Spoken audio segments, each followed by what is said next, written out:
কৃষ্ণ। আমরা ক্রমান্বয়ে শ্রীমদ্ ভগবদ্ গীতার যে মহিমা শ্রবণ করছি তার আজ আমরা একাদশ অধ্যায়ের মহিমা পর্যালোচনা করব।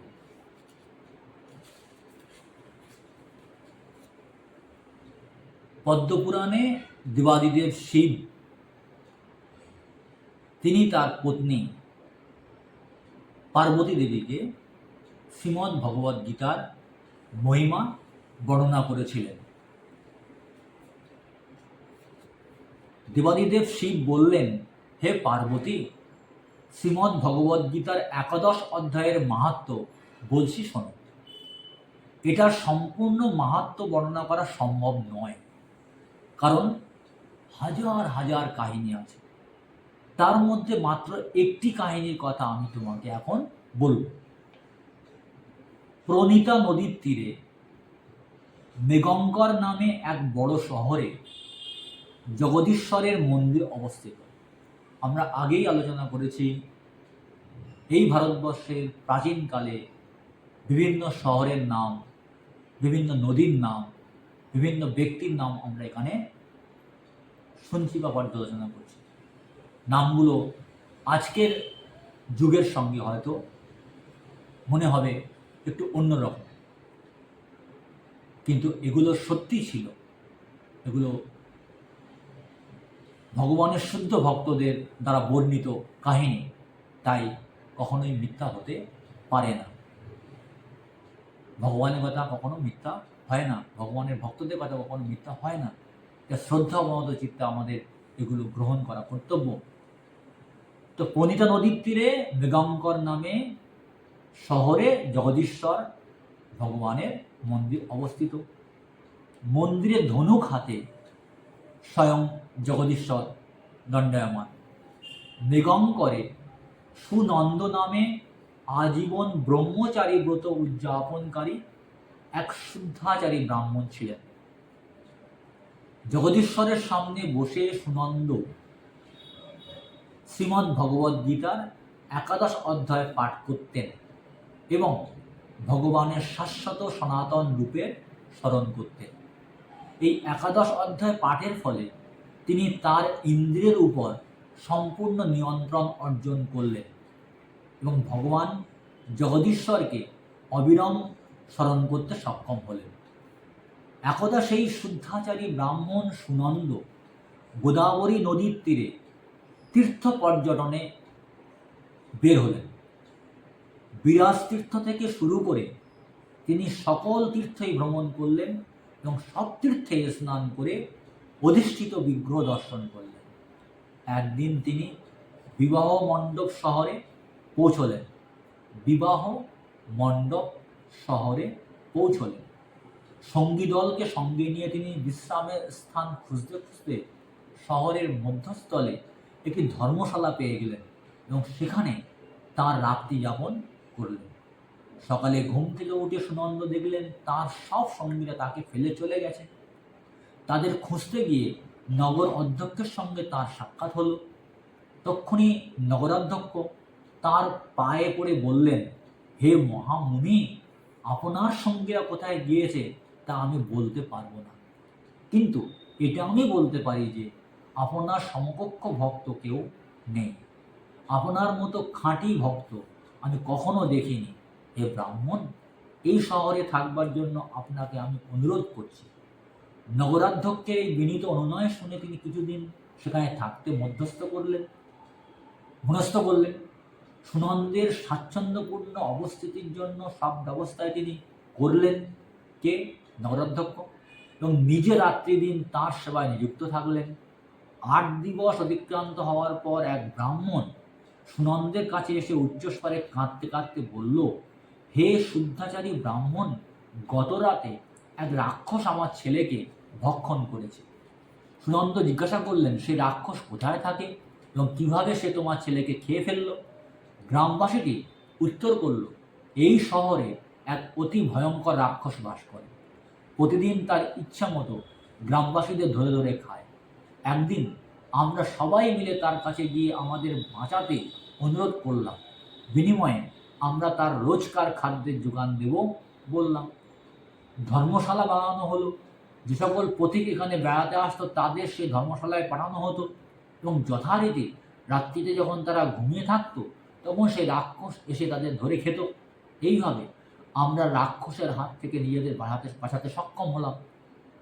আপনি আপনার সঙ্গীদের সঙ্গে এই ধর্মশালায় ছিলেন, রাক্ষসটি কিন্তু আপনার সঙ্গীদের সঙ্গে আপনাকে খায়নি। এর কারণ বলছি শোনো। গত রাতে আমার ছেলের এক বন্ধুকে আমি এই ধর্মশালায় পাঠিয়েছিলাম। আমি বুঝতে পারিনি যে সে ছিল আমার ছেলের অতি ঘনিষ্ঠ ও প্রিয় বন্ধু। আমার ছেলে এটা জানতে পেরে তার বন্ধুকে ফিরিয়ে আনতে যখন সেখানে গেল, রাক্ষসটি তাকেও খেয়ে ফেলল। আজ সকালে আমি তাই রাক্ষসের কাছে গিয়ে কেন সে অন্যদের সঙ্গে আমার ছেলেকেও ভক্ষণ করেছে জানতে চাইলাম। ছেলেকে ফিরে পাওয়ার যদি কোনো উপায় থাকে সেটাও তাকে জিজ্ঞাসা করলাম।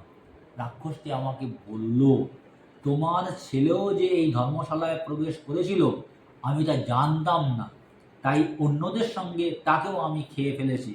এখন তাকে ফিরে পাওয়ার একটি মাত্র উপায় আছে, সেটা হলো কোনো ব্যক্তি যদি কৃপা করে শ্রীমদ্ ভগবদ্গীতার 11 অধ্যায় রোজ পাঠ করে, তবে আমি এই রাক্ষস শরীর থেকে মুক্ত হব, আর তখনই তুমি তোমার ছেলেকে ফিরে পাবে। এইক্ষণে এই শহরের ধর্মশালায় এক ব্রাহ্মণ অবস্থান করছেন। আমি তাকে ভক্ষণ করিনি, কারণ তিনি প্রতিদিন শ্রীমদ্ ভগবদ্গীতার 11 অধ্যায় পাঠ করেন। তিনি যদি এই অধ্যায়টি 7 বার পাঠ করে আমার শরীরে জল ছিটিয়ে দেন, 7 বার পাঠ করে শরীরে জল ছিটিয়ে দেন, তাহলে আমি এই রাক্ষসের অভিশপ্ত দেহ থেকে মুক্ত হব। সুনন্দ গ্রামবাসীটির কাছে জানতে চাইলেন কি পাপ এই ব্যক্তিটি করেছিল যার জন্য তার এই রাক্ষস শরীর লাভ হয়েছে। গ্রামবাসী জানালো, বহু পূর্বে এখানে এক কৃষক বাস করত। একদিন সে যখন মাঠ পাহারা দিচ্ছিল তখন অল্প দূরে সে এক বিরাট শকুন কর্তৃক এক পথচারীকে আক্রান্ত হতে দেখল। সেই সময় একজন যোগী রাস্তা দিয়ে যাচ্ছিলেন। লোকটিকে শকুন কর্তৃক আক্রান্ত দেখে দৌড়ে তাকে সাহায্য করতে গেলেন, কিন্তু ততক্ষণে অনেক বিলম্ব হয়ে গেছে। তখন যোগী পুরুষটি কৃষকের উপর ক্রুদ্ধ হয়ে বললেন, অন্যকে চোর, ডাকাত, সাপ, আগুন, অস্ত্রের দ্বারা আক্রান্ত হতে দেখেও যদি কারো সাহায্য করার ক্ষমতা থাকা সত্ত্বেও সাহায্য করতে এগিয়ে না আসে, যমরাজ তাকে শাস্তি দেন। কি? অন্যকে চোর, ডাকাত, সাপ, আগুন, অস্ত্রের দ্বারা আক্রান্ত হতে দেখেও যদি কারো সাহায্য করার ক্ষমতা থাকা সত্ত্বেও সাহায্য করতে এগিয়ে না আসে, যমরাজ তাকে শাস্তি দেন। বহুকাল নরকের জ্বালা ভোগ করে সে নেকড়ে হয়ে জন্মায়, নেকড়ে বা। আর কেউ যদি কাউকে প্রয়োজনের সময় সাহায্য করে তবে নিশ্চিতভাবে ভগবান বিষ্ণু তার প্রতি তুষ্ট হন। তাই কারোর প্রয়োজনে কেউ যদি আমাদের প্রয়োজন জানায়, আমাদের অবশ্যই তাকে সাহায্য করা কর্তব্য। কেউ যদি গরুকে কোনো হিংস্র জন্তুর হাত থেকে, নীচ জাতির মানুষদের হাত থেকে অথবা দুষ্ট শাসকের হাত থেকে বাঁচাতে চেষ্টা করে, সে ভগবান বিষ্ণুকে লাভ করে। এই জন্য গোমাতাকে বা গাভী সম্প্রদায়কে রক্ষণাবেক্ষণ করার নির্দেশ শাস্ত্রে বর্ণিত হয়েছে। ওই জন্য যারা শাস্ত্র জ্ঞান জানেন তারা গোমাতাকে বা গাভী সম্প্রদায়কে, গো সম্প্রদায়কে রক্ষা করার জন্য তারা ব্যাকুল হন। দুষ্ট কৃষক লোকটিকে শকুনের দ্বারা আক্রান্ত দেখেও তুই তাকে বাঁচানোর কোনো চেষ্টাই করিসনি, তাই তোকে রাক্ষস হয়ে জন্মাতে অভিশাপ দিচ্ছি। কৃষকটি বলল, সারা রাত আমি মাঠ পাহারা দিয়েছি, তাই আমি খুব ক্লান্ত। অতএব হে মুনিবর, দয়া করে আমাকে কৃপা করুন। যোগী বললেন, কেউ যদি শ্রীমদ্ ভগবদ্গীতার 11 অধ্যায় পাঠ করে তোমার মস্তকে জল সিঞ্চন করে তাহলে তুমি সাপ মুক্ত হবে। তাহলে শ্রীমদ্ ভগবদ্গীতার 11 অধ্যায় পাঠ করার গুরুত্ব কতখানি দেবে। গ্রাম্য লোকটি বলল, প্রিয় সুনন্দ, কৃপা করে আপনার হাতে এই রাক্ষসের মাথায় জল ছিটিয়ে দিন। গ্রামবাসীর কাছে এই ইতিহাস শুনে সুনন্দ তার সঙ্গে সেই রাক্ষসের কাছে গিয়ে শ্রীমদ্ ভগবদ্ গীতার 11 অধ্যায় পাঠ করে সেই রাক্ষসের মাথায় জল সিঞ্চন করলেন। তাহলে ব্রাহ্মণ সুনন্দ ভগবদ্গীতা 11 অধ্যায় পাঠ করলেন আর জল সিঞ্চন করে তাকে উদ্ধার করলেন। সঙ্গে সঙ্গে রাক্ষসটি ভগবান বিষ্ণুর মতো চতুর্ভুজ মূর্তি ধারণ করল। সেই রাক্ষসী শুধু নয়, তার ভক্ষিত হাজার হাজার লোকের একই গতি হল, সকলেই চতুর্ভুজ মূর্তি লাভ করল। তারপর ভগবানের প্রেরিত পুষ্পক রথে চড়ে সকলেই বৈকুণ্ঠে চলে গেল।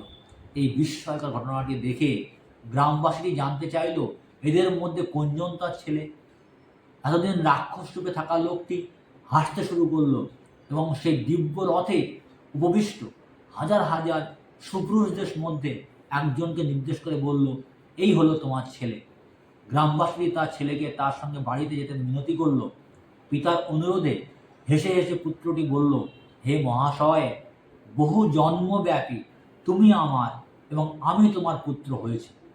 বহু বহু জন্মে তুমি আমার পিতা, আমি তোমার পুত্র হয়েছি, কিন্তু এখন এই মহান শুদ্ধ ভক্ত সুনন্দের কৃপায় জন্ম মৃত্যুর চক্র থেকে মুক্ত হয়ে এখন আমি আমার প্রকৃত গৃহ বৈকুণ্ঠে যাচ্ছি। অর্থাৎ এই জন্ম মৃত্যু সংসার থেকে যদি একবার কেউ মুক্ত হয়ে বৈকুণ্ঠে যাওয়ার চেষ্টা করে বা সুযোগ পায়, সে কখনোই আর পিছন দিকে তাকাবে না। মহাশয় অনুগ্রহ করে সুনন্দের পাদপদ্মে শরণ নিয়ে, সেই সদ্ব্রাহ্মণ সুনন্দের পাদপদ্মে শরণ নিয়ে শ্রীমদ্ ভগবদ্ গীতার 11 অধ্যায় শ্রবণ করুন, তাহলে আপনিও ভগবান বিষ্ণুর আবাস বৈকুণ্ঠে স্থান পাবেন, এতে কোনো সন্দেহ নেই। কুরুক্ষেত্রের যুদ্ধক্ষেত্রে সখা অর্জুনের প্রশ্নের উত্তরে ভগবান শ্রীকৃষ্ণের মুখ থেকে এই অমৃতময় নির্দেশ নির্গত হয়েছিল। কুরুক্ষেত্রের রণাঙ্গনে ভগবান শ্রীকৃষ্ণ তার প্রিয় শিষ্য অর্জুনের উদ্দেশ্যে এই নির্দেশ দিয়েছিলেন। এই আলোচনা ও গীতার 11 অধ্যায়ের পাঠ শুনে যে কেউ জন্ম মৃত্যু চক্রের দৃঢ়বন্ধন ছিন্ন করতে পারে। শ্রী শিব বললেন, এইসব জ্ঞানগর্ব কথা বলে অন্যান্য ভগবান, অন্যান্য ভাগ্যবান আত্মার সঙ্গে সে বৈকুণ্ঠে চলে গেল। শ্রী শিব বললেন কি, জ্ঞানগর্ব কথা মানে এই যে আলোচনা হলো তা বলে অন্যান্য আত্মার সঙ্গে বৈকুণ্ঠে চলে গেল।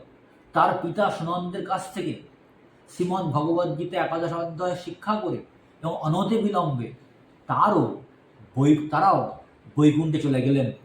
প্রিয় পার্বতী, সকল পাপকর্মের প্রতিক্রিয়া নাশে সক্ষম শ্রীমদ্ ভগবদ্গীতার 11 অধ্যায়ের মাহাত্ম্য তোমার শোনা হল।